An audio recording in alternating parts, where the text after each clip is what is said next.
Hello বন্ধুরা, আজ আমরা ফুড এসআইয়ের উপর একটি প্র্যাকটিস সেট নিয়ে আলোচনা করব এবং এটা ধারাবাহিকতাভাবে আমাদের প্র্যাকটিস সেটটা চলতে থাকবে। তোমরা আমাদের চ্যানেলের সাথে থাকো এবং আমাদের চ্যানেলটাকে সাবস্ক্রাইব করো। এরকম ইম্পর্টেন্ট প্র্যাকটিস সেট নিয়ে আমরা আলোচনা করতে থাকবো। তো বন্ধুরা, কথা না বাড়িয়ে চলো আমরা প্রশ্নগুলো শুরু করি। তো প্রথম প্রশ্ন রয়েছে,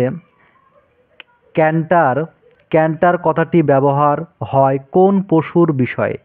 ক্যান্টার একটা কথা, যেটা কোন পশু? অপশান এ বাঘ, বাদর, অপশান বি ঘোড়া, হাতি। এর সঠিক উত্তর হবে হাতি।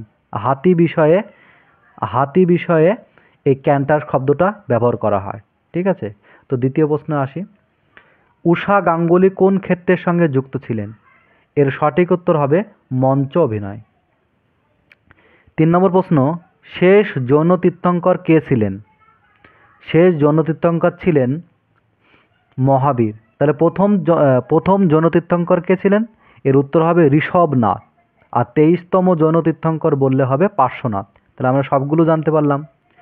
তারপরে প্রশ্ন, 4 নম্বর প্রশ্ন, ভারতীয় সংবিধানের প্রস্তাবনায় সমাজতান্ত্রিক ও ধর্মনিরপেক্ষ শব্দ দুটির কত সালে সংযোজিত হয়েছে? এর সঠিক উত্তর হবে 1976। এটা 42তম সংবিধান সংশোধনীর মাধ্যমে এই সমাজতান্ত্রিক এবং ধর্মনিরপেক্ষ শব্দটিকে যুক্ত করা হয়েছে। তো এখানে প্রশ্ন হয় অনেক সময় যে এই যে 42তম সংবিধান সংশোধনী, এটাকে বলা হয় মিনি রিভিশন অব দ্য সংবিধান বা ইন্ডিয়ান কনস্টিটিউশন। 5 নম্বর প্রশ্ন, ভারতের মধ্যে জনঘনত্ব বেশি হলো কোন রাজ্যে? এর সঠিক উত্তর হবে বন্ধুরা বিহারে। তাহলে কোন রাজ্যে জনঘনত্ব সবচেয়ে বেশি? বিহারে। আমাদের পশ্চিমবঙ্গ অনেক জনঘনত্ব রয়েছে, যেমন 1029 জন, আর বিহারে রয়েছে 1100-র উপরে। এবং যদি এখানে প্রশ্নটা এমন হতো যে ভারতের মধ্যে জনসংখ্যার বেশি আছে কোন রাজ্যে, তাহলে হবে উত্তরপ্রদেশ। 6 নম্বর প্রশ্ন, গ্যালভানাইজেশনে ব্যবহৃত ধাতুটি হলো? এর সঠিক উত্তর হবে জিঙ্ক বা দস্তা। যদি এখানে অন্য কোনো ধাতুর উপরে যেহেতু গ্যালভানাইজেশন করা হয় যে বিভিন্ন রকম অ্যালুমিনিয়াম বা লোহার তৈরি জিনিসের উপরে যাতে মরিচাপ না পড়ে, তার জন্যই এই দস্তার প্রলেপটাকেই বলবো গ্যালভানাইজেশন।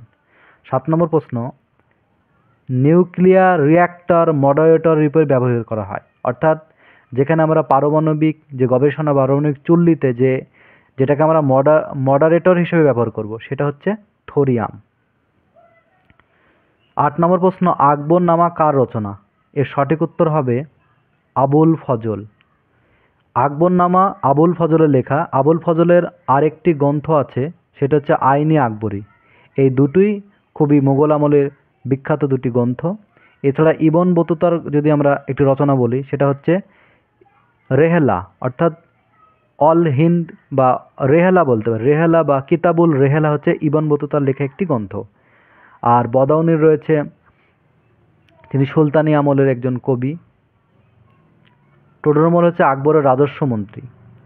তারপরে প্রশ্নটা আমরা 10 নম্বর প্রশ্ন, যে জাতীয় বিজ্ঞান দিবস পালিত হয়, অর্থাৎ এর সঠিক উত্তর হবে 28শে ফেব্রুয়ারি। যে 7 এপ্রিল বলতো তাহলে কি হতো? বিশ্ব স্বাস্থ্য দিবস। 5ই জুন কি? 5ই জুন হচ্ছে বিশ্ব পরিবেশ দিবস। এবং 18ই ফেব্রুয়ারি রয়েছে, এটাও একটা বিশেষ গুরুত্বপূর্ণ দিন। 11 নম্বর প্রশ্ন, নিম্নলিখিত কোন শহরে আকবরের স্থাপত্য নিদর্শন নেই? এর সঠিক উত্তর হবে দিল্লিতে। তাহলে কোথায় আছে? ফতেপুর সিক্রিতে রয়েছে, আগ্রায় রয়েছে। আমরা জানি আকবর হচ্ছে ইবাদতখানা প্রতিষ্ঠা করেছিলেন 1575 খ্রিস্টাব্দে। আকবর ছাড়া ফতেপুর সিক্রিতে অনেক নিদর্শনই তৈরি করেছিল। 12 নম্বর প্রশ্ন, ভিলাই ইস্পাত কারখানা ড্যাশের সহযোগিতায় নির্মিত হয়? এর সঠিক উত্তর হবে ব্রিটিশের সহযোগিতায়। যেমন রোলকেল্লা বললে কি হতো? জার্মানের। ঠিক আছে, তো 13 নম্বর অঙ্ক রয়েছে, এগুলো আমরা পরে সলভ করে দেবো বন্ধুরা। এখন আমরা শুধুমাত্র ইম্পর্টেন্ট জিকে এবং গ্লু প্র্যাকটিস করাচ্ছি। 14 নম্বর প্রশ্ন, বিস্ত দোয়াব যে দুটি নদীর মধ্যে অবস্থিত সেগুলি হলো? এর সঠিক উত্তর হবে বিপাশা ও শতদ্রু। এটা হচ্ছে সিন্ধুর উপনদী। আমরা জানি যে সিন্ধুর 5টি উপনদী রয়েছে, তাই সিন্ধুকে পঞ্চনদীর দেশ বলা হয়। শতদ্রুর উপরে যে ভাকরা নাঙ্গাল যে বাঁধ রয়েছে আমরা জানি। আর এই নদীগুলো খুবই বিশেষ করে উত্তর পূর্ব ভারতের জন্য, অঞ্চলের জন্য খুবই গুরুত্বপূর্ণ নদী। এই নদীগুলোর মধ্যে সিন্ধু নদী হচ্ছে প্রধান নদী। 15 নম্বর প্রশ্ন, ভারতীয় নাগরিকদের মৌলিক দায়িত্বের সংজ্ঞা কোন ধারায় আছে? তো মৌলিক দায়িত্ব অর্থাৎ আমরা ভারতীয় নাগরিক, আমাদের কিছু মৌলিক কর্তব্য রয়েছে। সেই মৌলিক কর্তব্যগুলো সংবিধানের 51A নম্বর ধারায় রয়েছে। আর এই ধারাটা যে আমাদের মৌলিক দায়িত্ব, বর্তমানে 11টি কর্তব্য বা মৌলিক দায়িত্ব রয়েছে আমাদের 11টি। 16 নম্বর প্রশ্ন, মোপাসা হলেন একজন উপন্যাসিক না নাট্যকার না ছোট গল্পকার না শিক্ষাবিদ? মোপাসা হলেন ছোট গল্পকার। এই মোপাসা নামে পরিচিত প্রভাত বর্মন। 18 নম্বর প্রশ্ন, পশ্চিমবঙ্গের লালমাটি অঞ্চলের নাম। তো লালমাটি কোথায় দেখা যায়? লালমাটি দেখা যায় আমাদের রাঢ় অঞ্চলে। লালমাটি বিশেষ করে পশ্চিমবঙ্গের পশ্চিমের মালভূমি অঞ্চলে দেখা যায় লালমাটি। বরেন্দ্র অঞ্চলে কিছুটা দেখা যায়। তারপরে প্রশ্ন 19 নম্বর, প্রয়োজনে পিছনে উঠতে পারে কোন পাখি?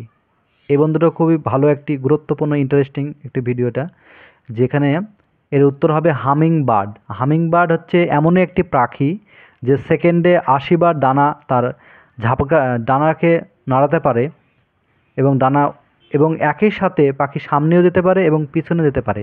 আর এই হামিং বার্ড হচ্ছে পৃথিবীর ক্ষুদ্রতম একটি পাখি, হামিং বার্ড। 20 নম্বর প্রশ্ন, মূল্য নিয়ন্ত্রণ নীতি প্রচলন করেন? এর সঠিক উত্তর হবে আলাউদ্দিন খলজি। এই মূল্য নিয়ন্ত্রণের মাধ্যমে তিনি দু ধরনের কর্মচারী নিয়োগ করেছিলেন, যে বাজারের দরকে যে একই রাখার জন্য, যাতে যারা বাজারে যারা দোকানদার তারা যাতে সাধারণ মানুষের সঙ্গে মানে বিশ্বাসঘাতকতা বা অন্য কিছু দামে কম না নিতে পারে, তাই আলাউদ্দিন খলজি এই বাজার দর বা মূল্য নিয়ন্ত্রণ নীতি প্রচলন করেন। তিনি দেওয়ানি রিয়াজ এবং দেওয়ানি খাস বিখ্যাত যে রেশন ব্যবস্থা বলছে সেটাও তিনি প্রচলন করেন। এই আলাউদ্দিন খলজি একজন খলজি বংশের একজন প্রতিষ্ঠাতা ছিলেন। ওর